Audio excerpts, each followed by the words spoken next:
How do we actually build software, especially if you've got a large group? Now, we talked about in this scenario that I walked in and there are 200 developers and it's the largest organization. I need security champions. For me, a security champion is critical to our success. The important thing is that you've got somebody there that wants to represent security and can do that effectively in that team.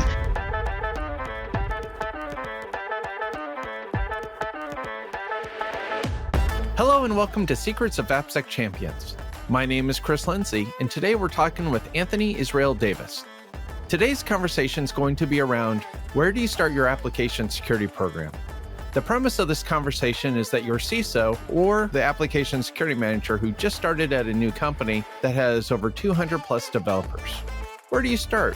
What's the first thing you do? Where do you go? Anthony is the product security manager at Fortra. Anthony, welcome to the program. Would you like to introduce yourself? Sure. I'm Anthony Israel Davis. I am the manager of product security at Fortra. Anthony, let's assume that you're the one that just walked into the new company. Knowing what I just shared in the premise, where would you start? Day one. Let's assume that all the HR stuff's out of the way and you have your desk and computer and the basics ready to go. Sure. Well, it's interesting. When you walk in, there's a lot to do. And you think, here's all these tasks I need to do and all the things that need to get done.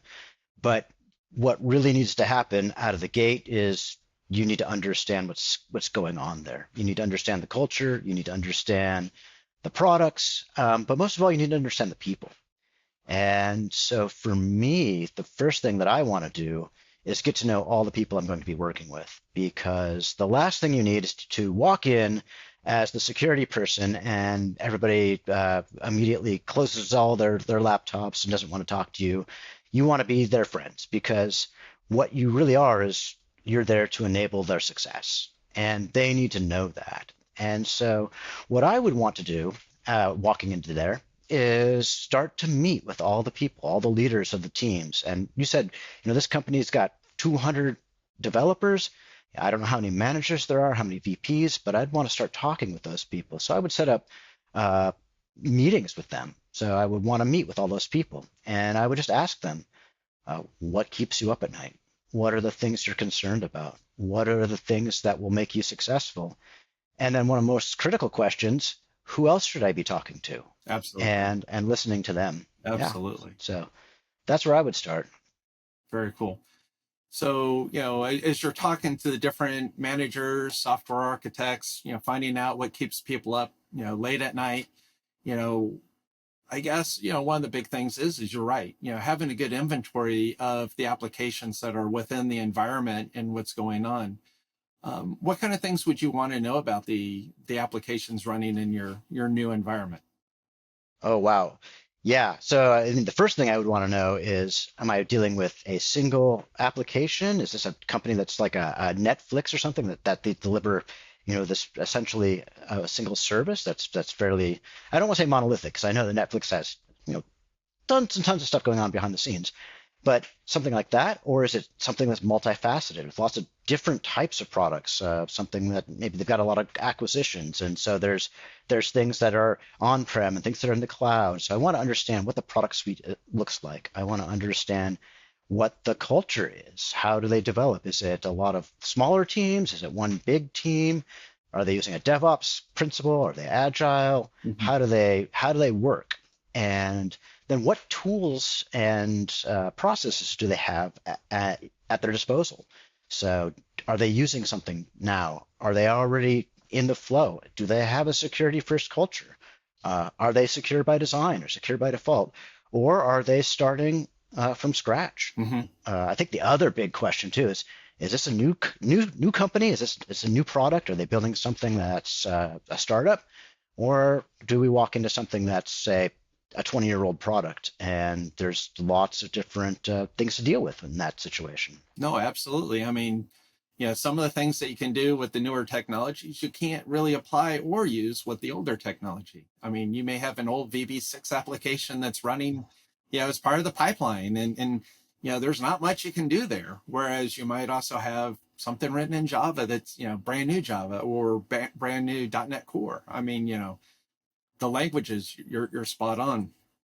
And so, having a good inventory and knowing what's out there is absolutely critical for success. And what do they have in place? So when I walked in, there was a little bit in place, but there wasn't a lot. And so as we started to look, we started, well, what do the teams need to be successful? What's the first thing they need? And for us, the first thing they needed was just visibility. You can't really work on what you can't see. And so as a security focused person, like what are the security things that these people need to see, and what's the quickest thing I can deliver out of the gate? There's a lot of security tools you can deploy, but what are the things that are going to make the team most successful more quickly, and that you can build on from there? So you want to be able to start with a solid foundation and begin to build from there. It's really easy to see like, oh, there's 1,000 things I can do, and let's start doing them all. But that's a recipe for disaster. You really need to build incrementally. And so find out where your successes are and begin to target those. No, absolutely. That's what I was just thinking as you were talking is, where to start, because you can't boil the ocean on day one. And knowing, what applications you guys are using, I guess another big question about the applications that are running is, where are they running? Are they running on-prem in your own data center? Are they running in the cloud? Are they externally exposed, internally, internal tools? Are you running microservices? I mean, there's so much that plays into this. Right. And not only that, as you're talking about all those different where they live, you also have what they house. What's their risk profile? Do they have critical information? What are you protecting? Because not only are you saying what's the easy thing to deploy, but what's the most important thing to deploy, because you want to find out where your greatest risk areas are and manage that risk appropriately. Because what we're really trying to do is manage risk. When security comes in, it's like, how do we help manage risk to your customers' data, to your company, so that we can effectively deliver your products at speed? Right, absolutely. Well, and so as you're looking at this, one of the first things you're going to want to know is, how are you building your application? Because depending on how you're building it depends on, your workflows, right? You may have something that's running in GitHub as an action build script. You may have something that's running in a pipeline. Hey, I've committed code and it just picks up. You have multiple tools out there. Team server is one. Jenkins build server. There's Circle. There's plenty of different build servers that are out there. In knowing where things run and build, would you take a look at those and see, hey, can I, what kind of scalability could my design or plan play into that? Sure, absolutely. I have seen everything from we build this on a laptop by hand to it's part of a mature build pipeline. And depending on how things are done, you have different opportunities in order to engage that.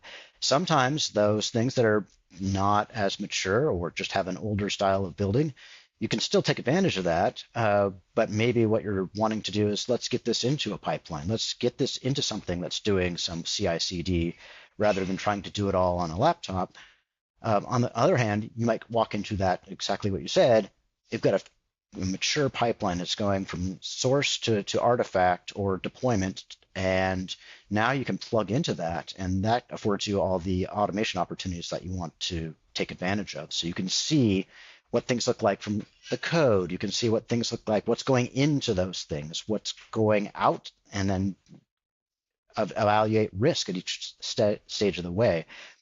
In that pipeline, you could even stop that build and say, nope, this is too risky. Let's go back and fix that risk before it gets to production, because we don't want to expose our customers to that. Absolutely. So let's assume that you've gone out and you found out there just aren't any tools there. What's a good tool to start with? I mean, because on your security wheel, you have so many different things, and they each bring different values. Yeah, so that's a great question. The way I like to think about the software is almost like cooking. So when you're putting something together, when you're cooking, you've got a lot of ingredients that go in, and raw ingredients might be your source code. This is sort of, you want those to be really good. And then you've got maybe some other things that are not raw, they're composed. So that would be like your third-party libraries. And so in order to make good software, you need to have good ingredients. Just like if you're going to make a good cake, you need to have good ingredients. You don't want to use expired eggs. That would be bad. And so you want to, check, is this good? Is it fresh? Is it going to make a good product at the end of the day? And so I would start building those foundations. Now, where I start might be how quickly I can get that deployed and in use. So for instance, for us, that was on the open source side software, so software composition analysis and third-party libraries. That was already in place. We already had some of that going. Mm-hmm. It just wasn't where it needed to be in terms of organization and maturity.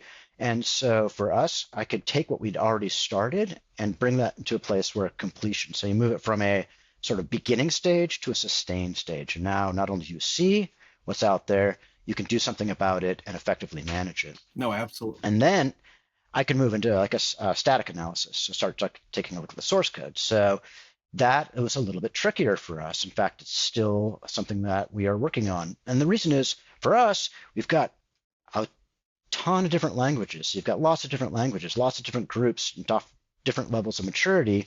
And that's a lot harder to unify than we're all building in Python. And we can deploy something, this works for everybody, and they're off to the races. And so that's just a matter of efficiency. You're always going to look at how much is this going to cost, what's the benefit, and then how quickly can I derive that benefit for our developers. And again, it's all about the developers. So we talk about security at the end, but if the developers aren't using it, if they're not getting value out of it, if they're not able to do the things they need to do, upgrade the libraries, make their code better, then you've got tools that tell you a lot of information, but they don't help you make any progress. So you brought SAST up. SAST is absolutely a great second thing to have in your book of tools. Let's talk about SAST. For those who may not know SAST or the benefits of SAST, let's talk about what kind of value and benefits it brings. Sure, that's great. So static analysis, or SAST, is a way to look at that source code and find problems. And a lot of SAST tools use a pattern matching, so it's looking for all these patterns which are dangerous or unsafe, or maybe they're looking for secrets that you've put inside your code and pointing those out to you and saying, we found all these problems in your code, here are some recommendations to fix it. It's a little bit noisier than SCA because code is freeform. You can write what you want, right? So you can write a function, you can use, there are built-in things, but every developer does it differently, potentially, or every team might do it a little bit differently. And so the SAST tools have to find the things that are most important to address and point those out. And so it's definitely work, but it really helps developers see things in their code that they might not have seen. The other advantage of that is a lot of developers inherit code. Like, I didn't write this. I was just hired a week ago, and I've got this pile of source code. I'm working on this module. I'm not even touching these old modules. I don't know what's in there. So your SAST is going to say, well, I know it wasn't you, but the previous developer wrote this bad code. You might want to take a look at it. So it's a very valuable tool to point out things that are potential issues. Yes. Well, and the other thing you run into with software development, I call it notepad inheritance, where I need something, this other application has it. I'm just going to copy it from there, plug it into my application, and go forward. Again, same mentality as the open source. Hey, it works. It fits the need. I'm moving forward. And, the things that you run into, for those who aren't familiar with SAST, there's several key areas that it focuses on and helps you. For example, you have SQL injection, command injection, cross-site script injection, multiple, both really, really bad things that you really want to address immediately versus is not. And, when you're a large enterprise, and you were alluding to this earlier, the big thing that you run into is you have technology that was written back in the 90s or even earlier, all the way up to last week, today, even for that matter, and so a common development practice back in JavaScript was using eval. And, Hmm. Eval today equals evil, because, whenever you run into those, you're going to find very, very bad things. And especially if they're not handled. And so, the nice thing about the SAST tools of today is, it's going to point out you're using eval, and here's why it's bad, and here's the information, and you should be concerned about it. And if you're not looking at a tool or using a tool, you're just running, day to day, and you're not thinking about the different landmines that your applications have. Yeah, absolutely. So what I would think of, the way I think of SAST, and this SCA is like this as well, is it's a diagnostic. So it's going to run something. It's going to tell you, hey, we found this stuff. It looks like it might be a problem. And here's how this code is executed. So we can trace the path. And maybe like something with eval is like, well, maybe that's just something that we don't allow at all. We want to make sure you get that out of the code and use a different pattern. But it also might find things that, well, in this situation it's okay, so we're going to accept that, but in this situation it's not. So it helps developers see areas that they need to pay attention to versus just trusting what's out there. We can do peer review, we can do all these other processes which are really great, but a SAST tool is one of those areas that says, I'm going to light up all these things on this board, and I want you to go look at those things, and you can turn that light off if you want, but if you see something, let's get that fixed, and let's also prioritize it. So that's another thing that you'll see both in SCA and SAST is we'll have scores, right? This is a low thing. This could be executed, but it probably won't have a high impact. This is a critical thing. If this gets impacted, it's going to be really bad.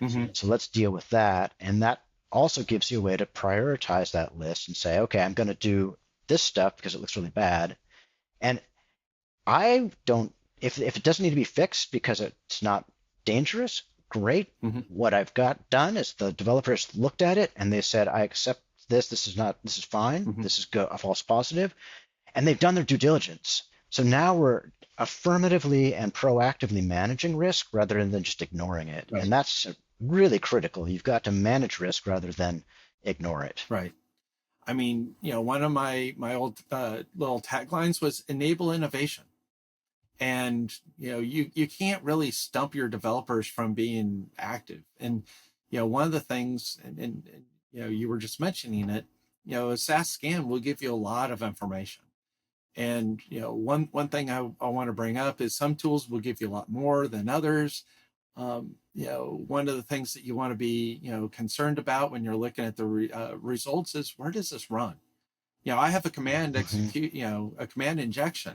But if it's running at a console application, does it matter that you can get to the command prompt when you're already at the command prompt to run it?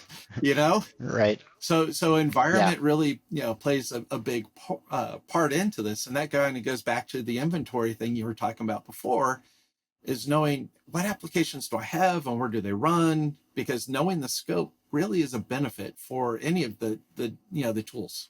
But as we start talking about tools and processes and standards, and we've talked about some tools, but even just what you're talking about with a medical device or any type of issue, people come to us and like, well, let's do a threat model. So now we start to enable our teams to think in a secure mindset. Like, well, what's a threat model look like? And how do we do that? And what are the things that could go wrong with that? What kind of data does it have?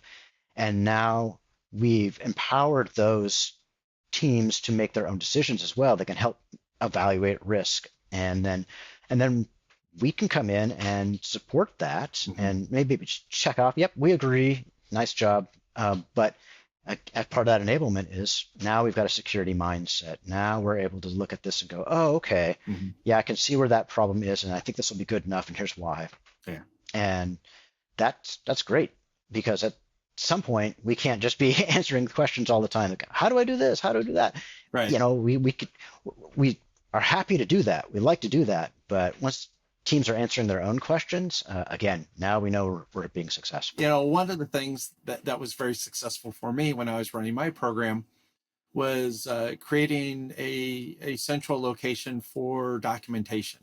And so as I've, best practices, as I've, helped them on, the mobile application questions and things, we had an internal Confluence page that I simply put all the information up there so that then next time when the question's being asked, now you can point them there, or, ask the teams, hey, now that you've, done this, would you mind doing a quick blurb and uploading it there? That way you have a nice common location, for this kind of stuff. No, that's great. I think that's a fantastic idea, and if you can make it work, it's good. And however that works for your company or your group, because maybe it is a central location for everybody, or maybe it's various teams have their own sets of standards because one's doing mobile and one's doing SaaS and one's doing something else. But overall, what you need is this is the way we do things. We've solved that problem. We don't need to solve that problem again because we've got a good pattern for that.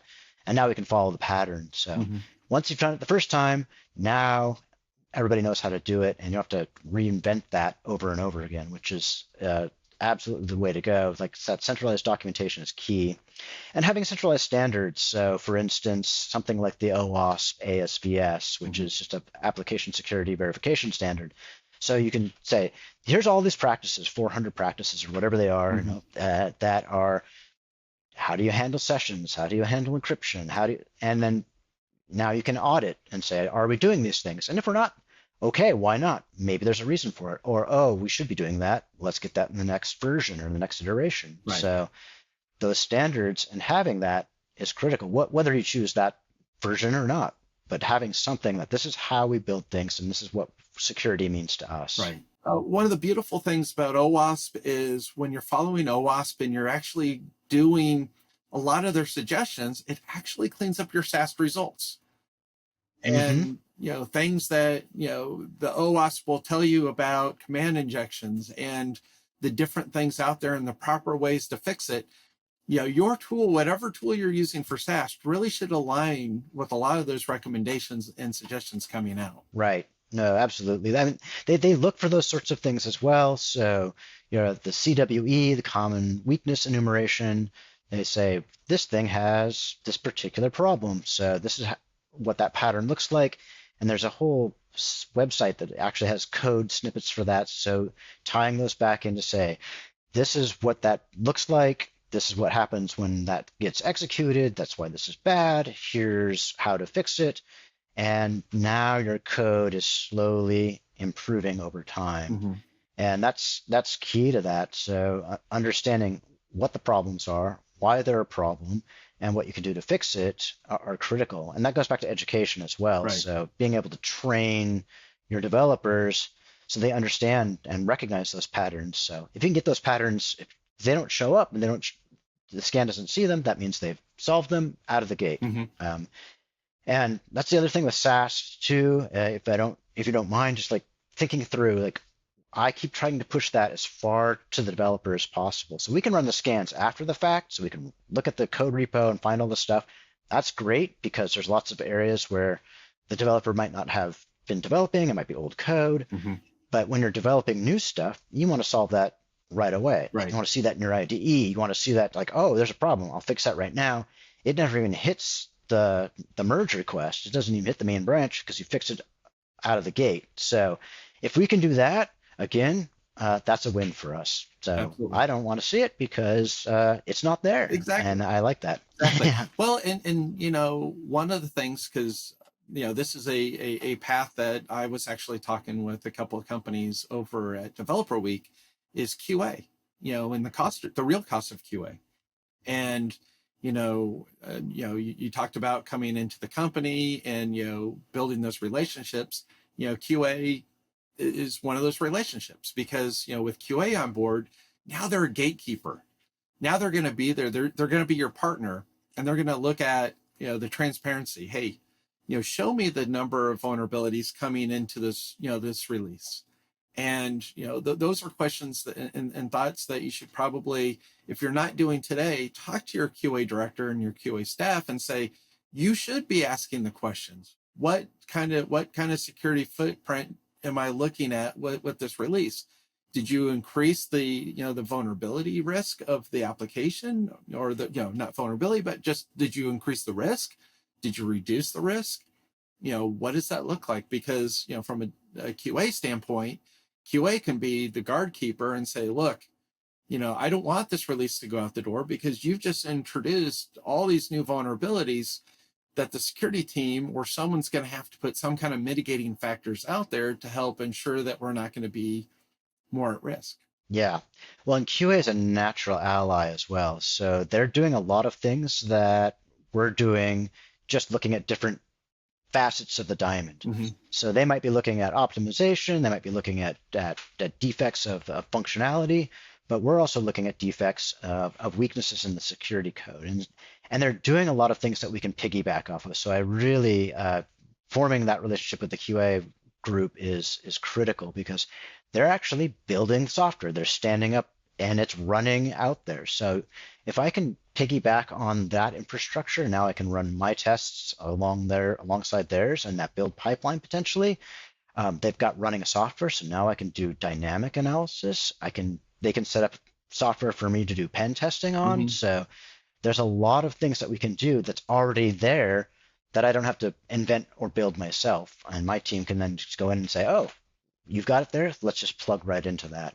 Whether that's a DevOps pipeline or a QA pipeline, being able to use that infrastructure is huge. And QA or test is a good place to do that. No, absolutely. And you're right. When you have your pipeline and it's all working, it can spin up when I've committed code, my developer, integration branch, making sure I didn't break anybody else. And, gives me a spot that maybe you're right, you can pen test against. And that same artifact that was built there can then move on to QA, and then QA can do their thing, and as things move up, then, up the ladder, you do have those different touch points that you can work with to ensure, a good, clean build.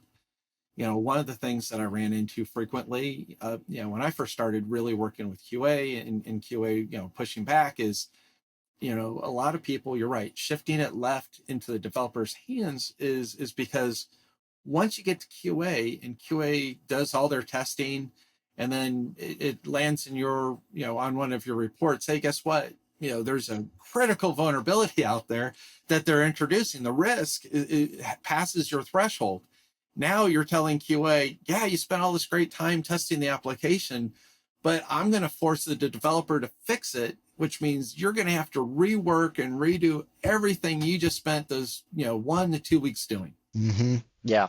Well, and that's why you want to make sure that that's known in your dev upfront. The sooner you can find out about something, the sooner you can fix it. Mm-hmm. Not always possible, but again, we're trying to do that as soon as we possibly can. So if we can test in dev, and we do this with our SCA, we say, here's everything that's in development. We want to see where things are, what libraries need to get updated.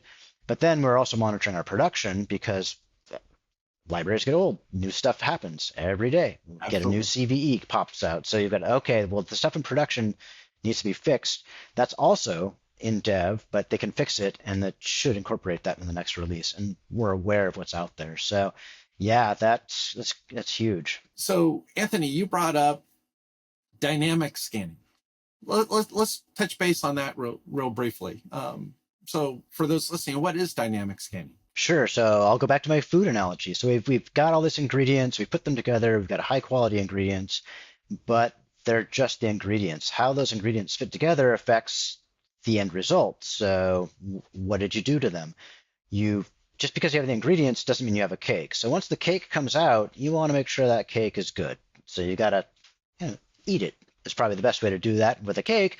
With software, you build the software, and now the software is running. So you've got your source code, you've got your libraries. How are they interacting? How are they put together? What's the logic? What are they running on? Do they have a web server? How is the web server configured? Mm-hmm. How is the infrastructure configured? And so now your dynamic testing is going to test that built software. It's going to say, okay, now you're live. Let's run tests against that. And it can run unauthenticated scans. Just what do I see on the surface? It can run authenticated scans. Let's log in and run through and test the application from an authenticated standpoint. Mm-hmm. And so, and there's varying degrees of that. You can go very light or very deep, but that's essentially dynamic testing in a nutshell. That's a good way to put it. For those listening, one of the things that as you're going through the pipeline, you want to kick off regression testing. At the same time you're doing regression testing, that's a great time to kick off your DAST. Actually, As soon as it's built, you kick off your DAST, because typically DAST runs for a long time. Some vendors, it runs really quick. You're talking within hours. Some vendors, it could be days before you get a good result, just depending on the size of your application and to the complexity and the depth that it goes. And so, one of the nice things about DAST is typically the results are very actionable. And for those listening who aren't familiar with DAST, and this is part of the reason for the podcast series, is to give you this in-depth information. But with DAST, the beautiful thing is it records what it did, the finding that it has. It tells you, this is what I found, how I got there. And even some software, gives you all the steps and allows you to actually try to fix it and then rerun that one specific test. So you're not spending all the time trying to fix it. Yeah. Yeah. And just for those listening too, a lot of times what a DAST will do is it will just throw all kinds of stuff, garbage, in fact, at the application just to see how it behaves. So it's going to put all kinds of stuff, and that's usually referred to as fuzzing. So that's one of the things that we'll want to do is we want to throw a whole bunch of stuff at the web app. What are we going to put in the URL? Things that people would never put in, but bad actors will, just to see how the application responds. And so now you see, if somebody did a thing this way, and a lot of those patterns are things that those bad actors like to do, path traversal, cross-site scripting. So it will try to do all those things. And if it gets a success, now you've got a problem. And it'll, like you said, we found it in this string, this URL, here's the request, here's the response, this is what we found, and here's what you can do about it to fix it. So yeah, it's critical because those pieces aren't always obvious when you're putting them together, but now when you actually have running software, suddenly they're surface because something's interacting in a way that you weren't expecting. Right. And the nice thing, and you alluded to it, the thing that's really nice about DAST too is your UI may be, hey, I accept 20 characters, but it's going to go through 4,000 characters at it behind the scenes, and see what blows up. And, it's always kind of fun when you run the DAST results and then you go back to the development team and you're like, hey, look what I found. And their first answer is, but the UI doesn't accept it. And then you're like, yeah, but let me show you what happened. Yeah. Right. Steps to reproduce. That's critical too. So a DAST usually has that. So you want to be able to say, I did these things. Here's the request that I put in. Here's the response. And it's it's irrefutable. Yeah. Oh, yeah, I can repeat this. And this is what happens. And it's just another step in that visibility that we're trying to get. We want visibility in the code. We want visibility in the source. And we want visibility into the running software to say, here are all the things that we found. Here's the risk that it has exposed, and here's what we can do about that risk. Right. So one of the things for those listening, the nice benefit of DAST is it actually gives you actual findings. And so when you look at it from a false positive standpoint, there still can be a false positive, but typically it's pretty low. When you look at the SCA is really what it is. Again, it's rare to have a false positive with SCA as well as DAST. Typically some software and just kind of helpful for you. I harp on SQL injection all the time. One of the things that you want to make sure is whatever environment this is running on, don't run it underpowered because it's going to take longer to run. But the other thing too is some of the commands that it runs for identifying a SQL injection is, telling the SQL server, go wait 10 seconds and then come back with the result. And most tools, if it sends something there and it takes 10 seconds for it to just process, it's not going to know the difference of, was it at the database or was it somewhere else? And so, that's something to consider. And then your SAST results, some of those are, knowing which ones are more false positive prone versus others, finding that, hey, I have a hard-coded password, but it's in a .config file that's on a dev environment that's never going to go to production, could definitely be minimized. And so, you look at the noise and you brought it up, a little bit noisier. It's just something that you can go through and say, yeah, we shouldn't be, checking configs or things into the repositories. even with SAST, it's not that it's a false positive because it's doing pattern matching. Hmm. So this is a known bad pattern. We found it in your code. Now, just because you have that pattern doesn't mean that it's exploitable, but it's a known bad pattern and you should take a look at it. Right. It might be acceptable. I think that's the same thing for open source software. We see that all the time. Is this is a CVE, but only if I'm using this particular function in this particular context. We've got mitigating controls in place. Still update your libraries. Always be updating. But it all it's doing is saying, here's a known risk that we know about. We're letting you know about it. Hmm. What are you going to do about it? Absolutely. And now we can't claim ignorance. I didn't know about it. We know about it. Now we can choose what to do about it. And it's all about choice because at the end, I'll just continue to return to that. It's all about risk and managing risk. And what is your risk tolerance and what's your need? But you know about it, and now you are able to act responsibly about that risk. Absolutely. Absolutely. So, we've hit three items on the security wheel. We've hit, SDA and SAST and DAST. Hmm. One thing that goes really well with DAST is looking at API testing. Yeah. Oh yeah. Because Hmm. API testing in a lot of ways is really kind of DAST in a way, but now hitting endpoints versus URL endpoints. Now you're hitting an endpoint, testing for, APIs. And Hmm. so, where does API testing, not for where you're at, but, just kind of in your book, right? Where does API Hmm. testing, sit? No, API testing is critical. I don't really distinguish between DAST and API testing. That's just all part of the same test because whether it's a user interface or an application Mm-hmm. interface, it's still an interface. It's still an endpoint that something is interacting with, whether that's a program or whether that's an end user. And so API is just another doorway into that application that can be used, abused, misused. It can leak data. Mm-hmm. It can cause problems. So you absolutely need to check what that API is doing, how it's interacting. It is not even, I would say, separate from that DAST. It's just part of it at this point because APIs are so critical now for everything that software does. Right. If there isn't an API, it's unusual. Let's put it that way. Highly So unusual. Well, yeah. and for those listening, most people think of APIs for, hey, I got a website, it's hitting it, I can have a web farm, whatever. But the other thing too, where APIs come in, think mobile, right? You got a mobile phone, you're not going to store the database on the mobile phone. You shouldn't. You have it up in the cloud. And so by having APIs, you store it up there. And then that way you can go from an application, mobile to web, and now you've shared it. But it even goes beyond that. You also have B2B APIs, right? Hey, I want to Hmm. be able to pull data out of your system and you've written it. One of the things that a lot of people don't think about with APIs is user roles, right? They may have access to certain data, but not all the data. So make sure your API endpoints are really only pulling the right thing. It's easy to leak data if it's just uh, uncontrolled in that way.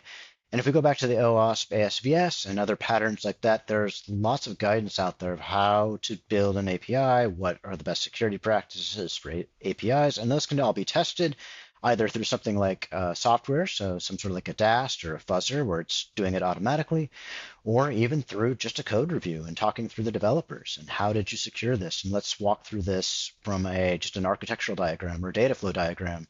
And is this what role is this user have when it's accessing this particular data? And is it limited to only that data that user should pull? And I know that we've done that internally, and it's very helpful to think through as you're designing your APIs, as you're running your APIs, and then as you're testing your APIs, what can we do with those? Right. And often those APIs are extremely powerful. So you've got to secure those in the best way possible Right. and not expose any ones that you don't want exposed to the internet. Like if this is an internal API, let's keep that endpoint hidden. Mm-hmm. Let's not expose that to the internet. And so that's another way we start looking like should this be accessible because we accessed it. So let's talk about that Right. and help lock that down. Yeah, APIs are absolutely a critical element now, particularly anything that's web facing. Once you're internal, obviously those are important, but your attack surface is now reduced to your network, and you have different ways of managing that risk. Well, let's talk images, right? So containerization. Oh, oh, wow. Okay. Yeah. There's a lot in containerization. Oh my gosh. So now it's another trail to walk down. Mm-hmm. So like SCA, in fact, sort of really along the same path of SCA, Mm-hmm.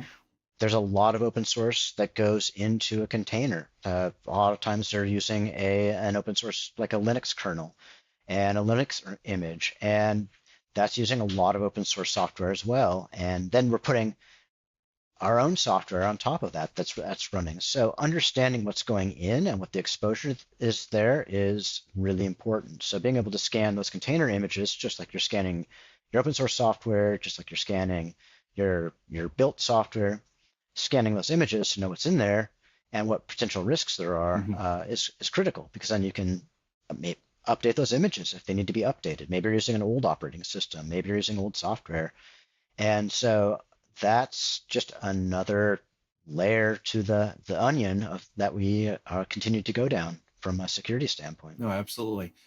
What is your advice? Should I just pull directly from the registry for every build, or should I store something on-prem and pull from there?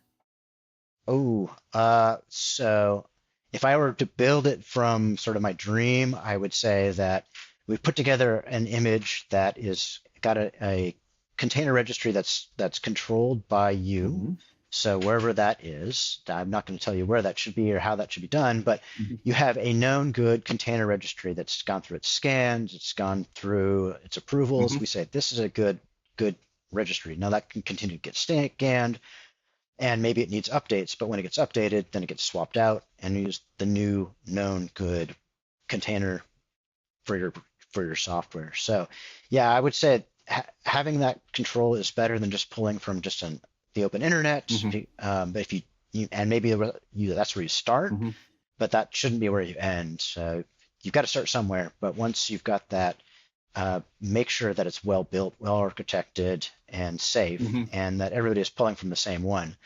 If suddenly you've got different containers across your different images across your network, and they're all supposed to be running the same thing, Mm-hmm. you've got a big problem on your hand, because You now now you've got all these different things. Some might be good, some might be bad, and that's just a harder problem. It just adds complexity. So Right. pulling from the same one, this is the known good one. Everybody use this one. Then you're off to the races. But it's so if I were to start, I would say we're doing it that way. That isn't always where you start. Sometimes you need to get there, but at least have a known good set that this is where we pull them from. Mm-hmm. Is critical. It's key. No, I fully agree with you. I was hoping you get down this path because this is the right path. That is the right answer. If you're pulling from the internet all the time, make sure you're pulling from a legitimate registry, not one that you found on Stack Overflow that says, "Hey, I've got this image over here." Make sure you're pulling legitimate ones. But even those from time to time get compromised, and that's the benefit of making sure that you pull it down, you go through your testing, treat it like software, right? Run the scans against the image, make sure the image is nice and clean, put it over to the side, give it don't just put it straight to production, give it some time to bake, give it a week, because within a week, you're going to know, hey, the image that I pulled, was it compromised? And because if it was, they're going to pull it down and fix it within a couple hours, typically on average I've seen. If something's out there compromised, it gets fixed really quick, and notice goes out. So then you can say, hey, it's sat here for a week. I know we're good. I know what's in it. We're clean to go. And so, Yeah, yeah, and it's a little bit of a side quest here, but that a lot of people are just pull down this image and run it because it's a software. It's an open source software. I've got an internal utility that I'm using. It's a container. Just pull it down, run it in your container, whether it's a Docker or EKS or something like that. And if you haven't done your due diligence to check that you pull that down, run your scans, now you've introduced potentially risk into your own internal tooling. And if that tooling is part of your security infrastructure, now you might have even a bigger problem depending on what that has access to. So that whole ecosystem, we just need to continue to be check, check, check, check. And Yes. that's how it's always checking and validating. And if there's a hash or whatever we can check, so we can compare that. So this is the known good one. Hmm. They match. Okay, they're good. That doesn't mean we shouldn't scan them, but at least we can determine that it's not been tampered with. Right. So a lot of stuff to do there. No, that's a great point. So download it, play with it in the sandbox. Make sure. That's true. Yep. Because it could Yep. be sitting ticking bomb that you don't realize, and now you've just hey, I just pulled something down and poof. So no, Right. that's a great point. So we've hit SAST and SCA and DAST, and we've talked APIs and we've talked containerization. Is that the end of the road, or is there more to be thinking about? We've talked a lot about technology, and I've sort of mentioned a couple of different things that are not necessarily technology related, but process related. Mm-hmm. And those are critical as well. There's things that are maybe not as sexy, but still need to get done. Things like policies and standards. And I talked about ASVS, or like how do we build our software, and then training. So something like code training. So now how do I actually write secure code? I don't know how many developers have this. Some really good at it, Mm-hmm. some brand new and maybe don't know all of the stuff about, well, we talked about SQL injection and parameterization, all the good patterns that you need to do. Mm-hmm. Well, they need to learn about that somewhere. And if they haven't learned about it prior, Mm-hmm. part of our responsibility is let's help educate you so that those things don't show up in the first place. And so an education program, that's really important. We've talked about sort of standards and the SDL, this software development lifecycle. How do we actually build software? And then another program that is critical for us, and especially if you've got a large group. Now we talked about in this scenario that I walked in and there are 200 developers and it's a largish organization. I need security champions, Right. and we haven't talked about security champions yet. But for me, a security champion is critical to our success. The important thing is that you've got somebody there that wants to represent security and can do that effectively in that team. Mm-hmm. So, you've just walked in the door, you're looking at what your tooling is, you're looking at your inventory, you're looking at your direct reports that are up to you, seeing what do they know and where they are and how things are going. During the first 3 months, you were talking about it. We were talking about how effective are the tools and are they integrated well, and the shift right and the shift left type concepts of getting it in the developer's hands versus making sure that we're also looking at it from a higher level and across the board. The security champions is absolutely integral for it. Can you think of any other things that would probably be something that we would want to make sure that we're focused on? Oh, wow. We've talked about a lot. We have talked about a lot.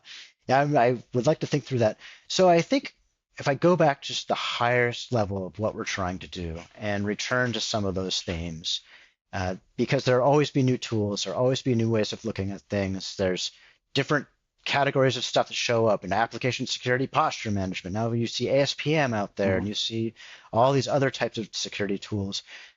There's a lot to absorb.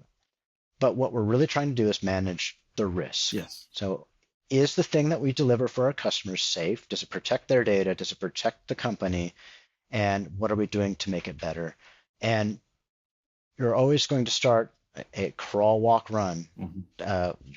You can't be running until you can walk, and you can't walk until you can crawl. Mm-hmm. And so finding the ways to build incrementally toward that end goal of securing the software, getting the visibility. Now I've got the visibility. What do I do about it? Now, what am I doing about it? Is it going in the right direction? Is it going in the right direction? Great. How do I sustain it? Right. How do we make it faster? How do we automate it?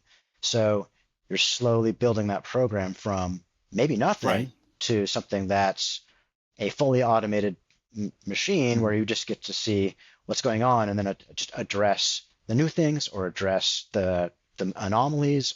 I've got a red blip over here. I got to go check out what's going on.